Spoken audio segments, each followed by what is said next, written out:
ஓம் சாந்தி. தாதிஜி பார்த்தீங்கன்னா பாபாவுடைய மட்டும் இல்லை, பாப் தாதான்னு சொல்லலாம். அவங்களுடைய இதயத்தை மட்டும் வெற்றி கொள்ளவில்லை, அனைத்து பிராமண பரிவாரத்தின் அனைவருடைய மனதையும் வெற்றி கொண்டவங்க, இதயத்தையும். நம்ம எல்லாருமே பாபாவை நினைக்கிறோம், ஆனால் பாபா சுயம் அவர் தாதிஜியை நினைக்கிறாரு. உலகத்தினுடைய எந்த ஆத்மாக்கள் தாதியை ஒரு தடவையாவது சந்திச்சிருந்தா கூட அவங்களுக்கு தாதி மேலே அவ்வளோ அன்பு அப்படி கொப்பளிக்கும். தாதிக்கும் அந்த அளவு அன்பு அவங்கள பார்க்கும்போது பொங்குதோ எந்த அளவு, அந்த அளவு இவங்களுக்கும் தாதியை பார்க்கும்போது அன்பானது பொங்கி வழியும். அந்த மாதிரி 10 விஷயங்களை நான் இப்போ சொல்ல போகிறேன், 10 சம்பவங்கள். அதாவது நான் முயற்சி பண்ணியிருக்கிறேன் அந்த ஒரு விஷயத்தோடு வச்சு சொல்கிறதுக்காக. ஃபஸ்ட்டு விஷயம் பார்த்தீங்கன்னா, ஃபஸ்ட் பாயிண்ட் ருஹானி திருஷ்டி, ஆன்மீக பார்வை, ஆன்மீக திருஷ்டி. தாதிஜியினுடைய திருஷ்டியில் எவ்வளோ மேஜிக் இருந்தது அப்படிங்கிறத பார்க்கலாம். இப்போ நான் சொல்ல போகிற விஷயம் பார்த்தீங்கன்னா 1978 வருஷத்தினுடையது. இப்போ நான் ஃபஸ்ட் டைம், அப்போ தான் 1978 ஃபஸ்ட் டைம் மதுபன் வந்திருந்தேன். ஹிஸ்ட்ரி ஹாலில் எங்களுடைய குரூப்பை தாதிஜியும் தீதிஜியும் மீட் பண்ணிகிட்டு இருந்தாங்க. அதாவது பிரகாஷ்மணி தாதிஜி அப்புறம் மன்மோகனி தீதிஜி 2 பேரும். அவங்க 2 பேரும் தான் அட்மினிஸ்ட்ரேட்டிவ் ஹெட்டாக இருந்தாங்க. அப்போ தாதிஜி சொன்னாங்க, கர்நாடக் அப்படின்னா நாடகம் பண்ணுறவங்க அப்படின்னாங்க. அது கர்நாடகாரங்கன்னா சதா நாடகத்தில் நடிக்கக்கூடியவங்க, பாபாவை வெளிப்படுத்தக்கூடியவங்க. இந்த ஒரு வார்த்தையை கேட்ட உடனே எனக்கு ரொம்ப பிடிச்சிருந்தது. அதாவது திருஷ்டி, டோலி, யாரெல்லாம் குரூப்பில் வராங்களோ எல்லாருக்கும் கொடுப்பாங்க. டோலியும் ஆகட்டும், திருஷ்டி ஆகட்டும். அப்படி எல்லாரும் டோலி வாங்கிட்டு இருக்கும்போது நான் வேணுனே கடைசியாக போனேன், எல்லாரையும் அனுப்பிட்டு அப்போ கடைசியாக போனேன். அப்போ தாதிஜி அவ்வளோ ஸ்பெஷலான ஒரு திருஷ்டி கொடுத்தாங்க. அந்த திருஷ்டியில் தாதிஜி நிறைய சொல்லிட்டாங்க எனக்கு விஷயத்தில். அந்த நிறைய விஷயங்கள் எனக்குள்ள ஊடுருவி வந்துச்சு, உள்ளே பூந்துச்சுன்னு சொல்லலாம். நான் அந்த மாதிரி திருஷ்டி எடுத்துகிட்டு இருந்தேன். ஆனால் தாதிஜி பார்த்தீங்கன்னா கையில் டோலி வச்சாங்க.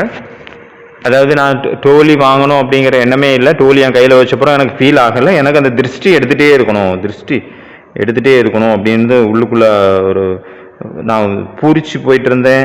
முற்றிலுமாக ஒரு ஆன்மீக அன்புனுடைய அனுபவம் எனக்கு ஏற்பட்டுச்சு. அந்த மாதிரியான காட்சியில் எனக்கு மனசுக்குள்ள அப்படி ஆழமாக பதிஞ்சிச்சு. இதுதான் என்னுடைய உண்மையான குடும்பம், இதுதான் என்னுடைய உண்மையான வீடு அப்படின்னு. ஆனால் நான் வீட்டில் எனக்கு வீடு இருக்குது, லௌகிக வீடு. அவங்க எப்படி என்னை வர விடுவாங்க? ஏன்னா வீட்டில் உள்ளவங்க இப்போ ஆரம்பத்துலேருந்தே எனக்கு எதிராக இருந்தாங்க, ஆன்டியாக இருந்தாங்க. ஏன்னா எங்களுடைய ஃபேமிலி ஜாயிண்ட் ஃபேமிலி. நிறைய பேர் ஏற்றுக்கலை, கொஞ்சம் பேர் ஏற்றுக்கிட்டாங்க, அக்செப்ட் பண்ணாங்க. மெஜாரிட்டி அக்செப்ட் பண்ணலை.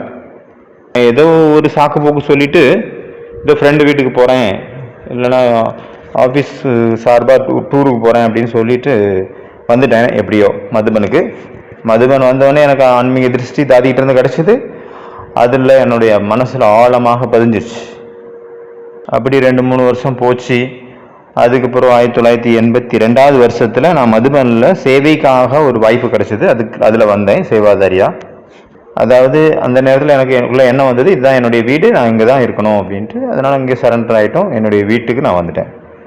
ஒரு தடவை பார்த்தீங்கன்னா ஒரு பெரிய குழப்பம் நடந்தது. ஒரு இடத்துல சென்டர் நடந்துட்டு இருந்தது. அந்த சென்டரில் ஒரு எக்ஸிபிஷன் வச்சுருந்தாங்க கோவிலில். அப்போ அங்கே உள்ளவங்க கொஞ்சம் ஆன்டி ஆகிட்டாங்க. அதாவது எதிர்ப்பு குழு எதிர்க்க ஆரம்பிச்சிட்டாங்க. அதாவது நீங்கள் இப்போ ராத்திரியோட எல்லாத்தையும் காலி பண்ணிட்டு போனோம், கோவிலில் நீ உங்களுக்கு கிடையாது, அனுமதி கிடையாது அப்படின்ட்டாரு. அப்போ நானும் இன்னொரு பிரதர் தான் இருந்தோம், குமாரா, அந்த சென்டருக்காக. அப்போ நான் தீதிகிட்ட சொன்னேன், நீங்கள் போங்க, நாங்கள் பார்த்துக்குறோம் அப்படின்னு. நாங்கள் ராத்திரி ஃபுல்லாக அங்கே முடிச்சிருந்தோம், பாதுகாப்புக்காக இருந்தோம். அப்புறம் யோகா பண்ணிகிட்டு இருந்தோம். காலையில் தாதி வந்தாங்க, பிரகாஷ்மணி தாதி வந்துட்டாங்க. அங்கே வந்தோடனே அவங்க பெரிய கிளாஸ் வைக்க முடியல அவங்க வந்ததுக்காக.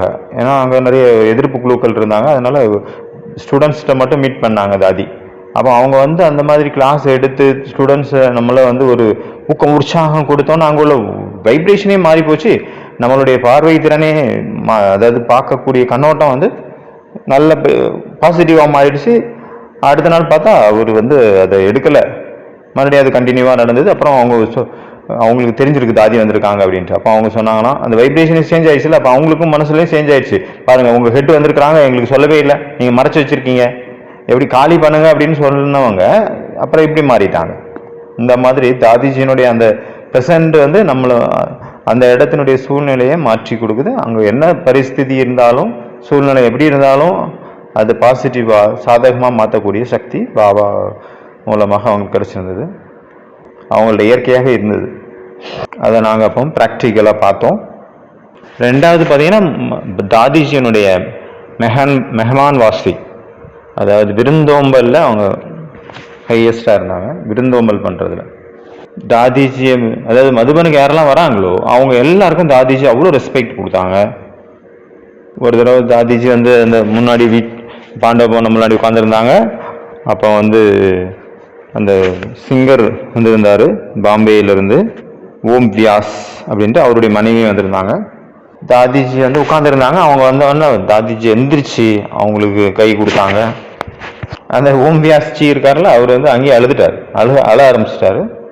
ஏன்னா யாரெல்லாம் மதுபன் வராங்களோ நம்ம பார்த்துருக்கணும் ப்ராக்டிக்கலாக. ஃபஸ்ட்டு அவங்களுக்கு மதுபன் வரும்போது அவ்வளோ ஊக்கம் உற்சாகத்தில் வரும்போது நம்ம ஏதாவது சொல்லிட்டோம் அப்படின்னா, ஒரு சின்ன வார்த்தைகள் நம்ம ஏதாவது சொல்லிட்டோம், மாற்றி சொல்லிட்டோம்னா அங்கே கடுபடாயிரும்.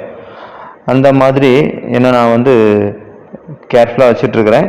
ஏன்னா நீங்கள் ஏன் இப்படி லேட்டாக வந்தீங்க, ஏன் மெயில் அனுப்பல, உங்களுக்கு நிறைய பேர் இருந்திருக்கீங்க, ஒரு ரூம் கிடையாது அப்படின்னு நம்ம கொஞ்சம் இடக்குமுடக்காக பேசினோம் அப்படின்னா அது அவங்களுடைய மனசை ரொம்ப பாதிக்குது. அதனால் அந்த மாதிரி ஆகக்கூடாதுன்னு நான் ப்ராக்டிக்கலாக அட்டென்ஷன் வச்சுட்ருக்கிறேன் இப்போதைக்கு. அதாவது என்னுடைய வாயிலேருந்து வரக்கூடிய வார்த்தைகள் மற்றவங்களுக்கு துக்கம் கொடுத்துடக்கூடாது அப்படின்னு. அந்த மாதிரி தான் ஒரு தடவை வந்து பார்த்தீங்கன்னா பார்ட்டி வந்தது, ரொம்ப பெரிய குரூப்பாக இருந்தது. அப்போ அந்த குரூப்பு ரகுநாத் கோயிலில் இருந்தாங்க, பக்கத்தில் இருக்கு இல்லையா. ஏன்னா அங்கே இடம் இல்லாதனால பெரிய குரூப்பாக இருந்தது, அங்கே தங்கியிருந்தாங்க. அந்த கோயிலில் பார்த்தீங்கன்னா அங்கே பெட்ஷீட்டு கிடையாது, ஒன்றுமே கிடையாது. அப்போ தாதிஜி எல்லாத்திட்டையும் சொன்னாங்க மதுபன்வாசிகள்கிட்ட, நீங்கள் உங்கள்கிட்ட என்னெல்லாம் எக்ஸ்ட்ரா இருக்குதோ அந்த பெட்ஷீட்டு, அந்த சொட்ரு, மஃப்ளர் அதெல்லாத்தையும் கொடுத்துருங்க, அது சேவைக்கு தேவைப்படுது அப்படின்னாங்க. அப்புறம் 700 பெட்ஷீட்டு கலெக்ஷன் ஆச்சு அந்த டைமில். அது எல்லாத்தையும் கொண்டு கொடுத்து செட் பண்ணி விட்டாச்சு. அப்புறம் தாதி எப்போவுமே வரும்போது கேட்பாங்கல்ல, ஃபஸ்ட்டாக உங்கள் எல்லாருக்கும் நல்லா ரூம் கிடச்சிதா, நல்லா தூக்கம் வந்ததா, நல்லா சாப்பிட்டீங்களா, உடம்பெல்லாம் ஓகேவா, அதே மாதிரி கேட்டாங்க தாதி. தாதி முன்னாடி யாருமே சொல்ல மாட்டாங்கல்ல தூக்கம் வரல தாதி, எனக்கு பயங்கர குளிராக இருந்தது அப்படியெல்லாம் சொல்ல மாட்டாங்க. எல்லாருமே நல்லா தூங்கணும் தாதி அப்படின்ட்டாங்க. ஏன்னா எவ்வளோ பெரியவங்க அவங்க இந்த சின்ன விஷயத்த கூட கேட்குறாங்களே அப்படின்ட்டு நம்ம வந்து எதுவுமே சொல்ல மாட்டோம், ஆமாம் அப்படின்னு தான் சொல்லுவோம், அது யாராக இருந்தாலும். இந்த மாதிரி தாதிஜி வந்து எல்லா விஷயத்துலையும் அட்டென்ஷன் வச்சுருந்தாங்க எப்போவுமே. இந்த மாதிரி ஒரு தடவை ஒரு சிஸ்டர் வர வேண்டியதாக இருந்தது, அவங்களுக்காக வெயிட் பண்ணிகிட்டு இருந்தாங்க. ரொம்ப நேரம் வெயிட் பண்ணிகிட்டு இருந்தாங்க, அவங்க வரவே இல்லை. அப்புறம் இவங்க போய் சரி படுக்க போயிட்டாங்க. மத்தியான நேரம் வந்தால் கூப்பிடுங்கன்னு சொன்னாங்க. அவங்க வந்தாங்க, பார்த்தா தாதிஜி உடனே எந்திரிச்சு வந்து மீட் பண்ணிவிட்டு அப்புறம் பார்த்தீங்கன்னா தாதிஜி நல்லா ஃப்ரீயாக ரெஸ்ட் எடுத்துட்டாங்க. அப்புறம் இதே மாதிரி சில்ட்ரன்ஸ் ப்ரோக்ராம் ஒரு தடவை நடந்துட்டு இருந்தது. அப்போ அவங்க பார்த்தீங்கன்னா தண்ணி இல்லை, குழந்தைங்களுக்கு குளிக்கிறது கூட தண்ணி இல்லாமல் இருந்தது. அப்போ தாதிஜிகிட்ட நான் போய் சொல்லிட்டேன், இந்த தண்ணி இல்லை தாதி அப்படின்ட்டு. இப்போ உடனே தாதிஜி வந்து யார் இன்சார்ஜோ அவங்கள கூப்பிட்டு சொல்லிட்டாங்க, இப்போ உடனே எனக்கு தண்ணி வேணும் குழந்தைங்களுக்கு குளிக்கிறதுக்காக, இல்லைன்னா தாதிஜி நாஸ்தா சாட மாட்டாங்க.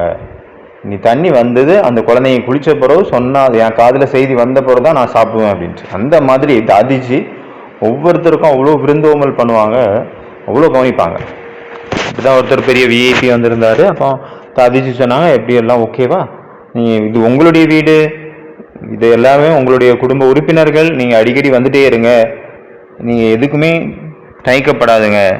இந்த ஒரு வார்த்தை பார்த்தீங்கன்னா அவருடைய மனசு அவ்வளோ துளைச்சிருச்சு அப்படின்னு தான் சொல்லணும். அவர் எப்பெல்லாம் வருவாரோ அப்பெல்லாம் அந்த ஒரு சப்த வார்த்தை தாதி சொன்னதை அவருக்கு ஞாபகம் இருந்துகிட்டே இருக்குது இப்போ வரைக்கும், அதை சொல்லுவார் எப்போவுமே. அடுத்தது மூணாவது விஷயம் பார்த்தீங்கன்னா ஃபெஸ்டிவல் ப்ரோக்ராம். இது எல்லாத்துக்குமே தெரியும். இதில் பார்த்தீங்கன்னா ஃபஸ்ட்டு நான் 18 ஜனவரியை பற்றி சொல்கிறேன். அது 18 ஜனவரி வந்தோடனே அவங்க வந்து அவங்களுக்குள்ள முதல் 1ஆம் தேதியிலேருந்தே ஜனவரி 1லேருந்தே அவங்களுக்குள்ள ஊக்கம் உற்சாகம் வந்துடும்.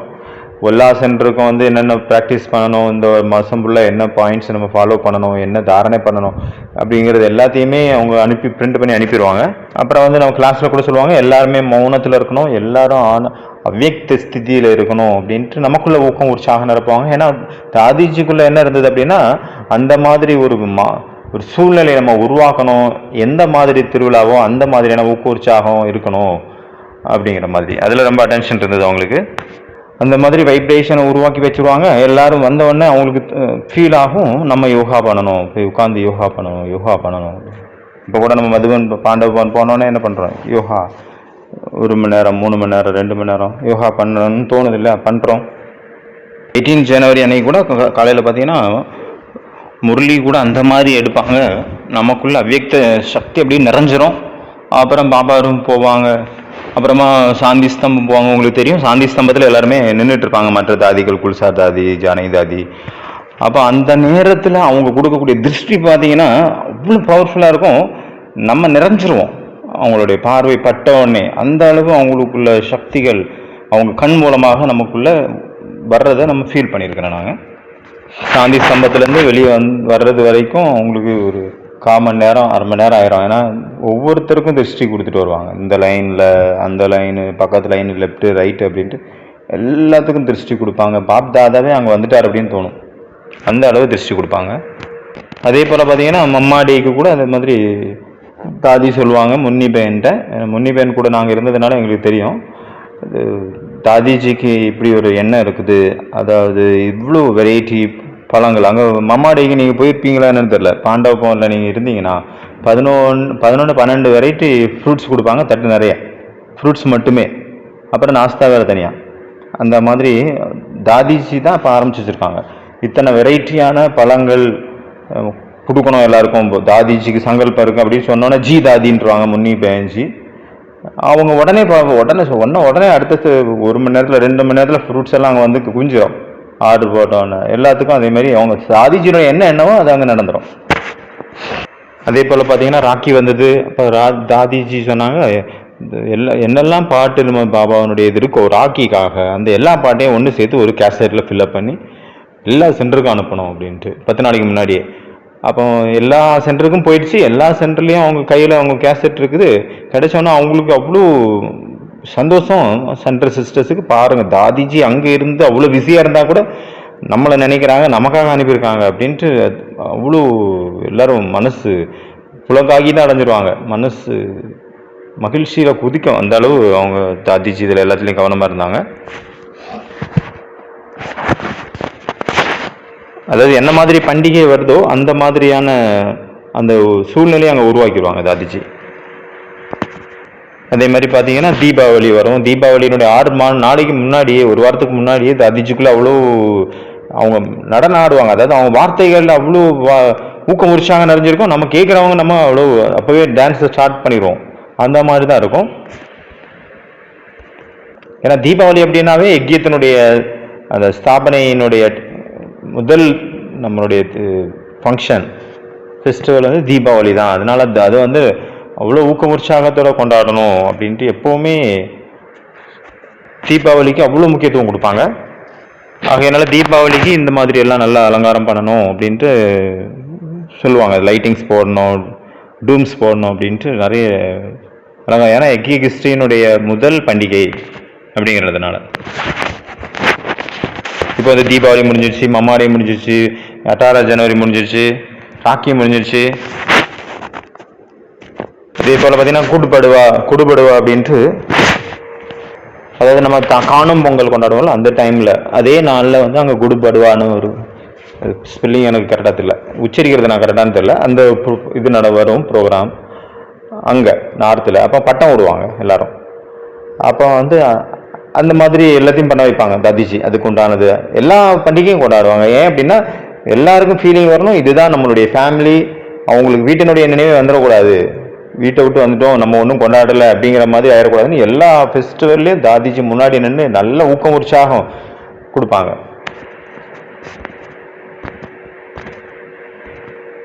யாரெல்லாம் தாதிஜி மீட் பண்ணுறாங்களோ அவங்கள்ட்ட நீங்கள் அனுபவம் கேட்டு பாருங்கள். அவங்க என்ன சொல்லுவாங்கன்னா, என்னுடையவங்க அப்படின்னு ஃபீல் ஆச்சு, ஃபெமிலியாரிட்டி ஃபீலிங் ஆச்சு நல்லா அப்படிம்பாங்க. என்னுடையவங்க, நம்ம ஃபேமிலியை சேர்ந்தவங்க, நம்மளுடைய மூத்தவங்க, நம்மளுடைய நல்லதை விரும்புகிறவங்க அப்படிங்கிற மாதிரி தான் எல்லாருக்கும் அனுபவம் ஆயிருக்கு.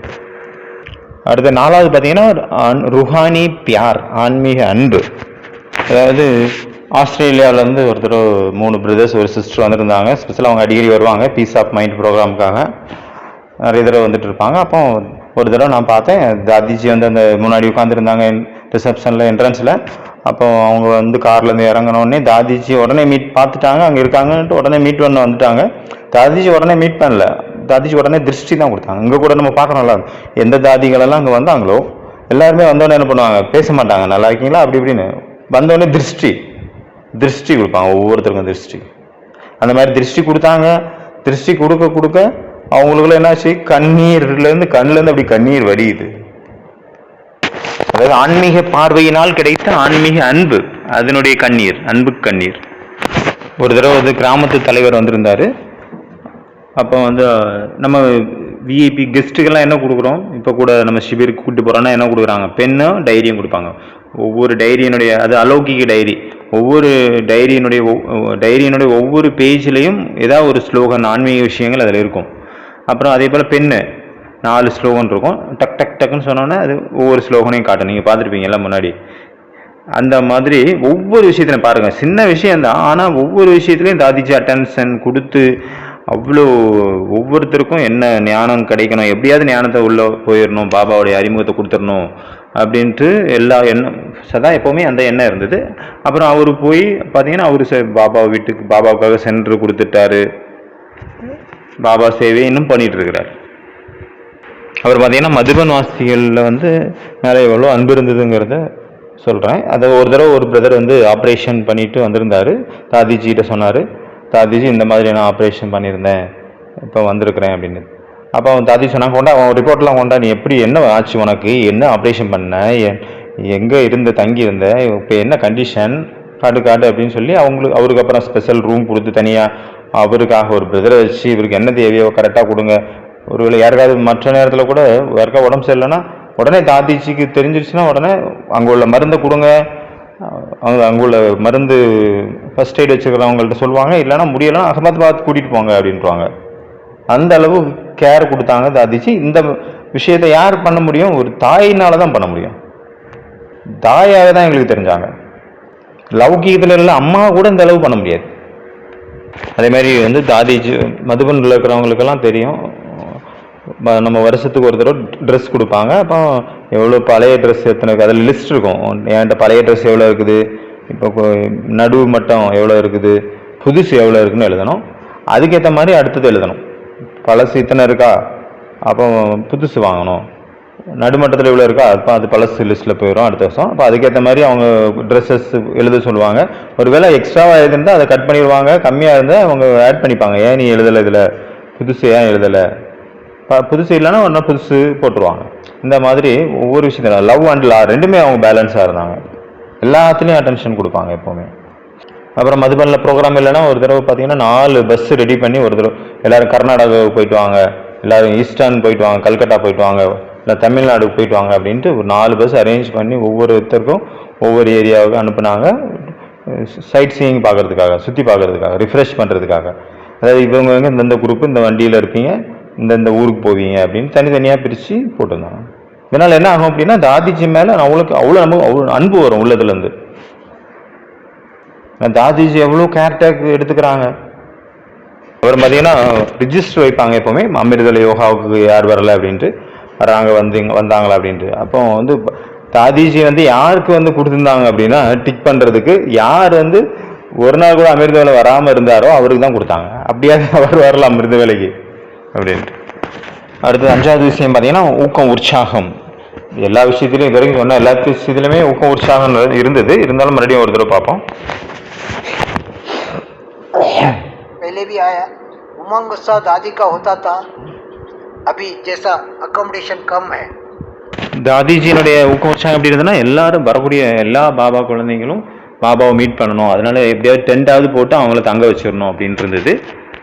அதனால உடனே டைரக்ஷன் கொடுப்பாங்க, உடனே அங்கே டென்ட் ரெடி ஆயிரும். அவ்வளோ ஊக்க உற்சாகம் அவங்களுக்குள்ள இருக்கும். உடனே என்ன வேணுமோ உடனே அவங்க ஆர்டர்னா ஆர்டர் முடிஞ்சது, அவ்வளோதான், அங்கே நடந்தே தீரும். ஒரு தடவை சில்ட்ரன்ஸ் ப்ரோக்ராம் நடந்துட்டு, அப்போ பார்த்தீங்கன்னா குழந்தைங்க கேட்டாங்க, ஸ்பெஷல் அவங்களுக்கு ஏதாவது வேணுமா அப்படின்னு கேட்டாங்க குழந்தைங்கள்ட்ட. உடனே குழந்தைங்க சொன்னாங்க, ஆமாம் தாதி ஐஸ்கிரீம் வேணும், ஐஸ்கிரீம் கொடுப்பீங்களா அப்படின்னு கேட்டாங்க. உடனே தாதிஜி சொன்னாங்க, கண்டிப்பாக கொடுப்பேன், ஆனால் அதுக்கு முன்னாடி நீங்கள் ஒன்று பண்ணணும், செய்வீங்களான்னு எல்லாரும் செய்வேன்னாங்க. இன்னையிலேருந்து அடிதடி சண்டை போடுறதெல்லாம் ஸ்டாப் பண்ணிடணும். இன்னையிலேருந்து செய்வீங்களா அப்படி 2-3 தடவை கேட்பாங்க. அப்புறம் அவ்வளோ அன்பு பண்ணுவாங்க. ஐஸ்கிரீம் அப்படி அவங்களுக்கு ஸ்பெஷலாக கொடுப்பாங்க. சின்ன குழந்தைங்க தான், அவங்களுக்கும் ஞானத்தை நிறைச்சிருவாங்க. ஒரு தடவை சுகதாமத்தினுடைய பில்டிங் ஒர்க் நடந்துட்டு, அப்போ நாங்கள் எல்லாம் ஹெல்ப் பண்ணிட்டு இருந்தோம். அந்த கல் எடுத்து போடுறது, மண் எடுத்து போடுறது, கலவை மிக்ஸ் பண்ணி கொடுக்குறது. அப்போ வந்து கையெல்லாம் பார்த்தீங்கன்னா எரியும், கையெல்லாம் அழுக்காக இருக்கும். அப்போ தாதிஜி வந்து ஸ்பெஷலாக அங்கே வந்து எல்லாருடைய வாயிலையும் ஊட்டி விடுவாங்க. கைக்கு அழுக்காக இருக்குல்ல, என்னுடைய வாயில் ஒரு தடவை ஊட்டி விட்டாங்க பக்கோடா. அந்த சீன் மறக்கவே முடியாது. தாதிஜி அங்கே வரணும்னு அவசியமே இல்லை, தாதிஜி சொல்லிக்கலாம், உங்கள் எல்லாத்தையும் நான் நினச்சிட்டு இருக்கேன், நல்லா சேவை பண்ணுங்க, குஷியாக இருங்க அப்படின்னு சொல்லலாம். ஆனால் வந்து அவங்க ஊட்டி விட்டாங்க, அது அவங்களுடைய ஊக்கம் உற்சாகத்தை காட்டுது. அடுத்து 6வது பாயிண்ட், தாதிக்கு வந்து பாபா மேலே எவ்வளோ அன்பு இருந்தது அதை பற்றி பார்க்கலாம். ஒரு தடவை பார்த்தீங்கன்னா சாந்தி ஸ்தம்பத்தில் கிளாஸ் நடந்துட்டு இருந்தது. சாந்தி ஸ்தம்பத்தில் அந்த ஸ்டைலில் இடம் இருக்குல்ல நிறைய, அந்த இடத்துல வந்து கிளாஸ் நடந்துட்டு இருந்தது. அப்போ தாதி வந்து சொன்னாங்க, நீங்கள் இங்கே பாணி படிக்கிறீங்க, ஆனால் என்னுடைய பாபாவை நீங்கள் வைக்காம விட்டீங்க அப்படின்னாங்க. அவ்வளோ தாதி மேலே லவ் இருந்தது. அப்புறம் மம்மா டே ஒரு தடவை வந்து நடந்துட்டு இருந்தது. மம்மா டேக்கு பார்த்தீங்கன்னா நாங்கள் மம்மா ஃபோட்டோ வைக்காம விட்டோம். அப்போ தாதி வந்தாங்க. அப்போ நான் வந்து என்கிட்ட சொன்னாங்க தாதிஜி. அப்போ நான் போய் ஒரு மம்மாவனுடைய ஃபோட்டோ எடுத்துகிட்டு வந்து அவங்க இருக்கிற இடத்துக்கு பக்கத்தில் வச்சுட்டேன். உடனே அவங்க சொன்னாங்க, இது என்ன அப்படின்னா, இது மம்மா ஃபோட்டோ. இல்லை அவங்க நம்ம அம்மா அவங்கள காலுக்கு பக்கத்துலேயே வைக்கிறது, மேலே வைங்க அப்படின்னா. ஒவ்வொரு விஷயத்துலையும் அவங்க அட்டென்ஷன் கொடுத்தாங்க. அடுத்து 7வது பாயிண்ட் பார்த்தீங்கன்னா டீச்சர்ஸ் பற்றி அவங்க கூட உள்ளதை சொல்கிறேன். ஏன்னா டைம் ரொம்ப கம்மியாக இருக்குது, ஷார்ட்டாக முடிச்சுக்கலாம். டீச்சர்ஸ் மேலே, அதாவது சரண்டர் சிஸ்டர்ஸ் மேலே அவ்வளோ ரொம்ப அட்டென்ஷன் வச்சாங்க. அதாவது நிறைய பேர் இங்கே தான் முன்னாடியெல்லாம் பார்த்தீங்கன்னா பாண்டவ போனில் தான் அக்கௌண்ட்ஸ் நடக்கும், செக்கிங் நடக்கும் வருஷம். ஒரு தடவை எல்லா சரண்டர்ஸையும் சிஸ்டர்ஸையும் ஒன்றா சேர்த்து வச்சு கூப்பிட்டாங்க. நீங்கள் எல்லோரும் இன்றைக்கே உங்களுடைய ஹெல்த்தை செக்அப் பண்ணணும் ஃபுல்லாக அப்படின்ட்டு ரமேஷ் பாயிட்டு சொல்லி அதை அரேஞ்ச் பண்ணி அதை முடிச்சு கொடுத்தாங்க. எல்லோரும் செக்அப் பண்ணாங்க. அப்போ ரமேஷ் பாய் சொல்வார், இவ்வளோலாம் டைம் இல்லை தாதி அப்படின்னா, இல்லை நீ எப்படியாவது டைம் ஒதுக்கு, எல்லா சிஸ்டர்ஸையும் நீ ஒரு தடவை செக்அப் பண்ணணும், ஃபுல் பாடி அவங்களுக்கு செக்அப் பண்ணி என்ன ப்ராப்ளம் இருக்குது ஓகேவா அப்படின்ட்டு அந்த சர்டிஃபிகேட் எனக்கு தரணும், சப்மிட் பண்ணணும் அப்படின்ட்டுருவாங்க. உடனே தாதி சொல்லியாச்சுன்னா என்ன பண்ண முடியும், உடனே எல்லாம் அரேஞ்ச் ஆகிரும். வருஷம் அந்த மாதிரி செக் பண்ணுவாங்க, செக்அப் பண்ணி. அப்புறம் வந்து அக்கௌண்ட்ஸ் ஸ்டார்ட் ஆச்சு. அக்கௌண்ட்ஸில் பார்த்தீங்கன்னா நிறைய சிஸ்டர்ஸ் அப்படி இருந்தாங்க, அவங்களுக்கு எழுத படிக்க தெரியாது. அப்போ ரமேஷ் பாய் பற்றி தான் அவங்களுக்கு தெரியுமே, அவர் ரொம்ப கராராக இருப்பார். அவங்க எழுதியிருக்க மாட்டாங்க எழுத படிக்க தெரியாதனால. உடனே ஏன் இவ்வளோ நாளாக நீங்கள் வச்சுருந்தீங்க, ஏன் எழுதலை அப்படின்ட்டு அப்புறம் வந்து அங்கே அவருக்கு முன்னாடி வந்து எழுத வேண்டியது இருக்கும் யாரையா வச்சு. அப்போ அந்த மாதிரி அவர் கொஞ்சம் கராராக பேசுவாரா. உடனே தாதிஜி சொல்லுவாங்களாம், பாய் நம்மளுடைய சிஸ்டர்ஸ் இவங்க எல்லாம் நம்ம உங்களை ரொம்ப பார்த்துக்கணும், அதனால் அந்த மாதிரி எல்லாம் பேசாதுங்க, வார்த்தைகளை வந்து பார்த்து பேசுங்க அப்படின்னு சொல்லுவாங்க. ஏன்னா தாதிஜி வந்து விஷயத்துக்கு மாவாக இருந்தாங்க, தாயாக இருந்தாங்க. அதனால் அந்த மாதிரி அவங்களால பண்ண முடியாது, அன்பு மட்டும் தான் கொடுத்துட்டு இருந்தாங்க, பாரபட்சம் பார்க்காம. அதுக்கப்புறம் தான் பார்த்தீங்கன்னா வேறு இன்னொருத்தவங்களை வச்சு நீங்கள் வந்து அந்த சேவை பண்ணலாம் அப்படின்னு நம்ம படித்த சிஸ்டர்ஸு இல்லை கன்னியாஸு இல்லை பிரதர்ஸ் இருந்தாங்கன்னா நிறைய பேர் அக்கௌண்ட்ஸு போடலாம் அப்படிங்கிறது ஸ்டார்ட் ஆச்சு அப்புறமா. ஆனால் ஆரம்பத்தில் அவங்களே தான் போடணும் அப்படிங்கிற மாதிரி இருந்தது. அப்புறம் எல்லா சரண்டர் சிஸ்டர்ஸையும் வந்து ஒன்றா உட்கார வச்சு அந்த என்ட்ரன்ஸில் உட்காந்துருப்பாங்க. அவங்க கூட பிக்னிக் பண்ணுவாங்க. பிக்னிக்னா சாப்பிட்றது குடிக்கிறது கிடையாது, ஞானத்தினுடைய பிக்னிக். எல்லாம் அவங்கவுங்க ஒருத்தவங்க சிலவங்க அனுபவம் சொல்லுவாங்க, சிலவங்க பாட்டு பாடுவாங்க, சிலவங்க டான்ஸ் ஆடுவாங்க, சிலவங்க கவிதைகள் சொல்லுவாங்க. இந்த மாதிரி எல்லாருக்கூடையும் ரொம்ப அவங்களுக்கு தாதிஜி வந்து அவ்வளோ பிடிச்சமானவங்களாக ஆயிடுவாங்க அந்த மாதிரி. அடுத்து 9வது பாயிண்ட் பார்த்தீங்கன்னா ஸ்ரமா தில், அதாவது மன்னிக்கும் மனம். ஏதாவது தப்பு பண்ணிட்டு ஏதோ ஒரு பிரதரோ சிஸ்டரோ தாதிக்கிட்ட போய் உண்மையான உள்ளத்தோடு அவங்கக்கிட்ட சொல்லிட்டாங்க அப்படின்னா தாதிஜி அப்படி மன்னிச்சிடுவாங்க. ஒரு தடவை பார்த்தீங்கன்னா ஒரு பிரதர் வந்து ஏதோ ரொம்ப ரொம்ப வேகமாக பேசக்கூடியவராக இருந்தார், சத்தமாக பேசுவார்.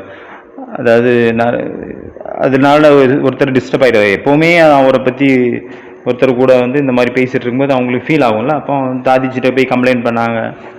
இந்த மாதிரி நிறைய நடந்தது. அது ஏன்னா 1-2 நாள் நம்ம கம்ப்ளைண்ட் பண்ண மாட்டோம், அது பல வருஷமாக நடந்திருக்கு.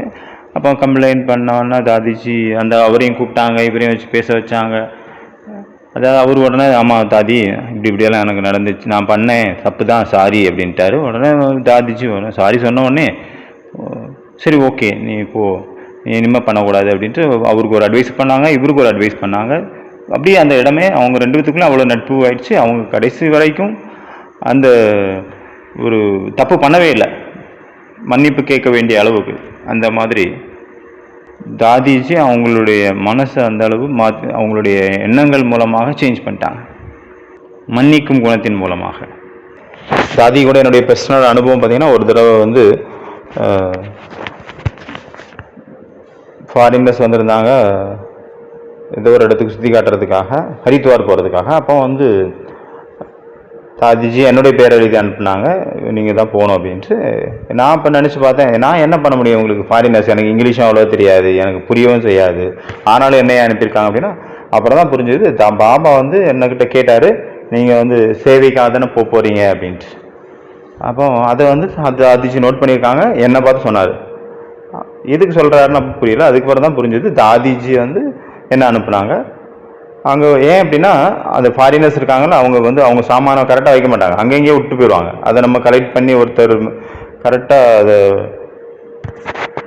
வண்டியில் எடுத்து வைக்கணும், அப்புறம் எடுத்து கொடுக்கணும். அந்த மாதிரி சேவைகள் நான் பண்ணேன். அதனால் தாதிஜினுடைய என்ன சொன்னாங்கன்னா அதில் ஏதாவது ரகசியம் இருக்கும்னு அப்போ தான் புரிஞ்சு.